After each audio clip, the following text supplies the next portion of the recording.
त्यामुळे राम मंदिर झालं पाहिजे, ते होत आहे. हिंदूंची श्रद्धास्थान हिंदूंना वाटतं, परंतु असं केलं म्हणजे हिंदूमध्ये नेता होता येतं. रोज एक नवीन प्रकरण काढणे हे कसं चालेल? हे नाही चालणार. हिंदू धर्म की व्यवस्था के लिए वो तो नहीं ठेकेदार है. हिंदू धर्म की व्यवस्था हिंदू धर्म के आचार्यों के लिए हाथ में है, उनके हाथ में नहीं. उनके शिष्य ये बात मान नहीं रहे. ये दुखद बात है कि जो सबसे बड़े नेता हों उनकी बात लोग न मानते.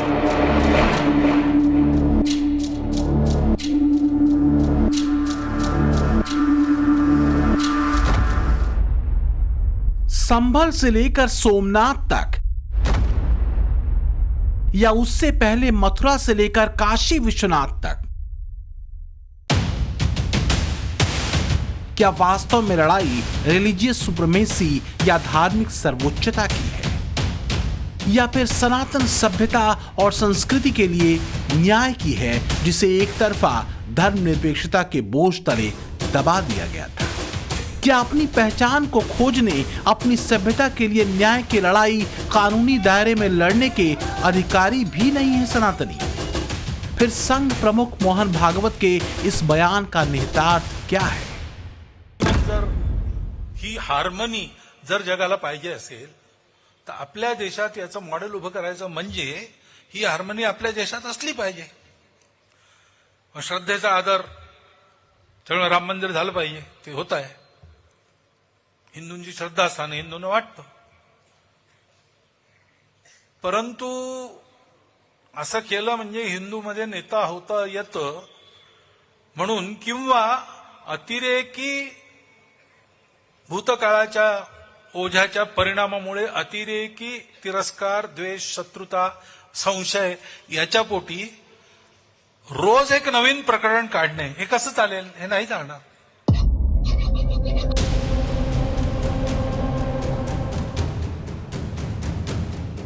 संभल में खुदाई का मामला सुर्खियों में है. दिन प्रतिदिन नए नए अपडेट इस इलाके से मिल रहे हैं. जो इतिहास में हमें पढ़ाया गया वो तो सबको मालूम है, पर जो दबाया गया अब परतें उसकी उधड़ रही हैं. इस सब के बीच नए नए मुद्दों के संदर्भों को उठाते जो बात संघ प्रमुख ने कही, वो हिंदू धर्म के आचार्यों से लेकर संघ की वैचारिकी तक से उलट रही. उनका बयान अदूरदर्शी, मैं कह रहा हूँ अदूरदर्शी. वो मेरे मित्र भी हैं, मुझसे अवस्था में 6 महीने छोटे भी हैं, पर उनका बयान अदूरदर्शी है. ऐसा कुछ नहीं हो रहा. कोई हिंदू नहीं बनना चाहता. अब हिंदू अपनी बात तो कहेगा ही कहेगा. सभी संघ से शासित थोड़े होंगे. संघ पर हमारा शासन होना चाहिए. संघ को कौन होता हमारा, हम पर शासन करने वाला? कहना है कि नेता बनने के लिए विवाद शुरू करते हैं तो उचित नहीं है. जो हमारे बड़े तीर्थ हैं, बड़े गौरव के स्थान हैं, उनके ऊपर तो कुछ निर्णय करना ही चाहिए, जिससे कि जिन आक्रांताओं ने सनातन का विध्वंस मचाया, उन पापियों के उस पाप का थोड़ा फल तो मिलना चाहिए. बाकी देश में भाईचारा भी कायम रहना चाहिए. लेकिन भागवत जी का बयान किस तरह से देख रहे हैं, जो कह रहे हैं कि हर मस्जिद में मंदिर ना खोजे और नेता बनने के लिए काम ना करें. संत मांग कर रहे हैं कि सभी जो विवादित जो धर्म स्थान है उनको खोजा जाए. जो संतों ने बोल दिया वो उन्होंने बोल दिया, भागवत जी ने बोला उन्होंने बोल दिया, मैंने बोलना था बोल दिया, बात पूरी हो गई. लेकिन बात यहीं खत्म नहीं हुई, क्योंकि एक बड़ा अंतर्विरोध दिखा संघ प्रमुख मोहन भागवत और सनातनी संतों के बयान में. यहां तक कि संघ का मुखपत्र माने जाने वाले ऑर्गेनाइजर में भी जो लिखा गया वो संभल में खोजे जा रहे मंदिर और सनातन पहचान से जुड़े ऐतिहासिक भग्नावशेषों के बीच मोहन भागवत के बयान से ठीक उलट था. शायद पहली बार ऐसा हुआ है कि संघ प्रमुख की किसी बात को देश के साधु संतों समेत बहुसंख्यक हिंदुओं ने सिरे से खारिज कर दिया. पहली बार ऐसा हुआ जब संघ के मुखपत्र ऑर्गेनाइजर की संपादकीय में संघ प्रमुख की कही गई बातों से उलट राय रखी गई. और शायद यह भी पहली बार ही हुआ कि संघ प्रमुख के बयान की तारीफ और स्वागत देश के तमाम कट्टर जमात के नेताओं और मौलानाओं ने कर दी। जो बात संघ प्रमुख मोहन भागवत ने कही थी उसका मूल निश्चित रूप से हिंदू चिंतन परंपरा से जुड़ा है, जिसमें सह अस्तित्ववाद की बात है। लेकिन यह सवाल भी तो है कि क्या इतिहास पर मिट्टी डाल देने से, उसे जमीन में गाड़ देने से सच छुप जाएगा क्या? संभल मस्जिद विवाद पर संघ के मुखपत्र ऑर्गेनाइजर की दृष्टि संघ प्रमुख की राय से कई संदर्भों में अलग थी। अपनी कवर स्टोरी में ऑर्गेनाइजर ने संभल के मुद्दे को धार्मिक सुप्रीमेसी के बजाय सनातन के सांस्कृतिक और सभ्यता के सूत्र से जोड़ा, जिसमें लिखा गया कि विवादित स्थलों और संरचनाओं का वास्तविक इतिहास जानना जरूरी है। यह भी कहा गया कि जिन धार्मिक स्थलों पर आक्रमण किया गया या ध्वस्त किया गया उनकी सच्चाई जानना सभ्यतागत न्याय को हासिल करने जैसा है।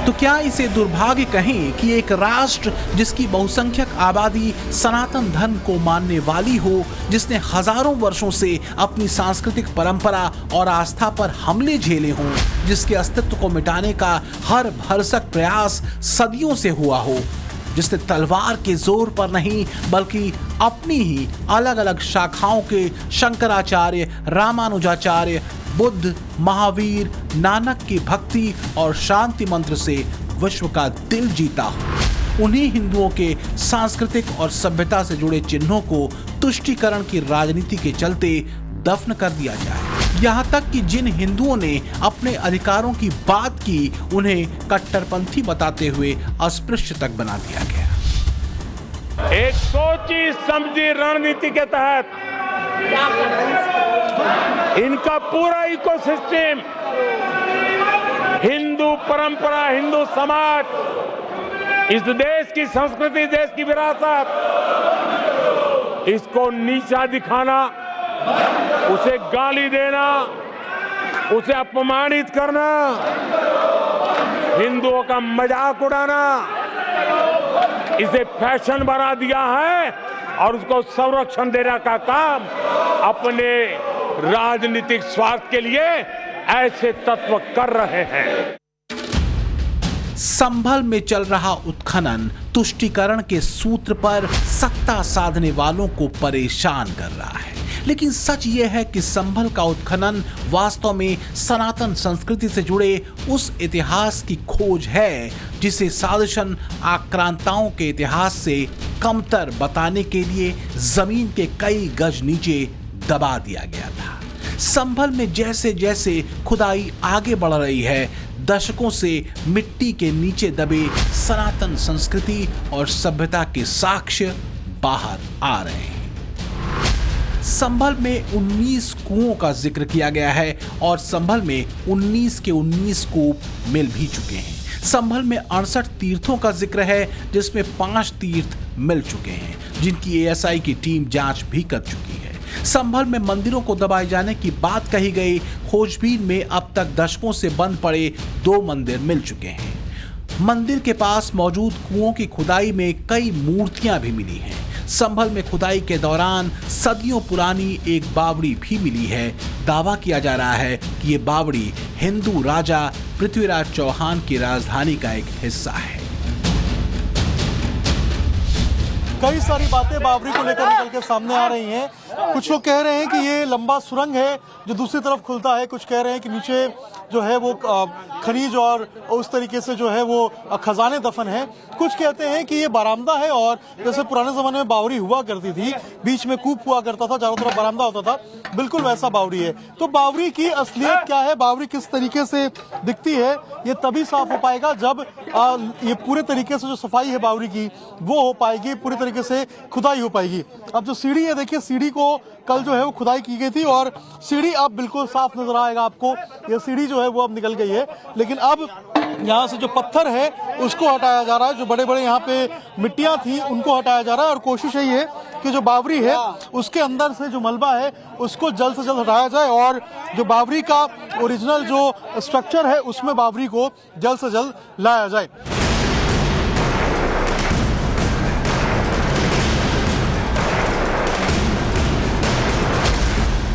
विधर्मी आक्रांताओं के बर्बर हमलों, कथित काफिरों के नरसंहारों और जबरन धर्मांतरण की घटनाओं से पहले भारतवर्ष की सांस्कृतिक पहचान अलग थी। भव्य और दिव्य मंदिरों के अलावा भारतीय स्थापत्य की अपनी पहचान थी, लेकिन बाहरी आक्रांताओं के मजहबी कट्टरपन ने सब कुछ तबाह कर दिया।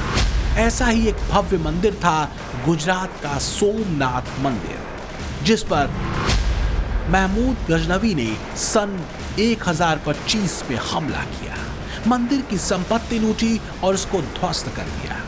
कहा जाता है कि इसी दौरान 50,000 से ज्यादा लोगों को भी मार दिया गया। आखिरी बार मुगल बादशाह औरंगजेब के इशारे पर 1706 में इसे फिर से तोड़ दिया गया। लेकिन देश की स्वतंत्रता के बाद जब सोमनाथ मंदिर के इस खंडहर के जीर्णोद्धार की पहल सरदार पटेल के नेतृत्व में शुरू हुई, तो तत्कालीन प्रधानमंत्री जवाहरलाल नेहरू बड़े नाराज हो गए थे।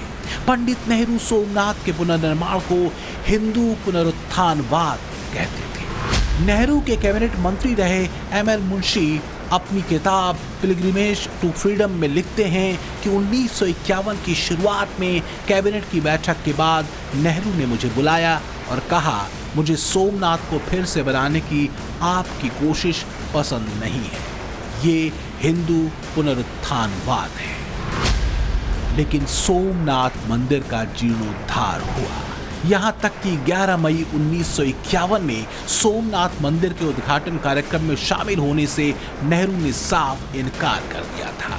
बात यहीं खत्म नहीं हुई। नेहरू ने तत्कालीन राष्ट्रपति डॉक्टर राजेंद्र प्रसाद के मंदिर उद्घाटन में शामिल न होने के लिए पत्र तक उनको लिखा था।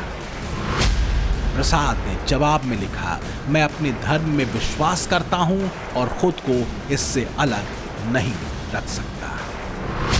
वोट बैंक की राजनीतिक मजबूरी और बेचैनी जो उस वक्त थी वो आज भी है, लेकिन इस राजनीतिक मजबूरी की कीमत किसने चुकाई और क्या देकर चुकाई, ये बात समझने की है। इतिहास के पन्नों में जितना महिमा मंडन मुगलों और बाहरी आक्रांताओं का हुआ, उसके मुकाबले हिंदू राजाओं, हिंदू मंदिरों के स्थापत्य का जिक्र न के बराबर ही रहा।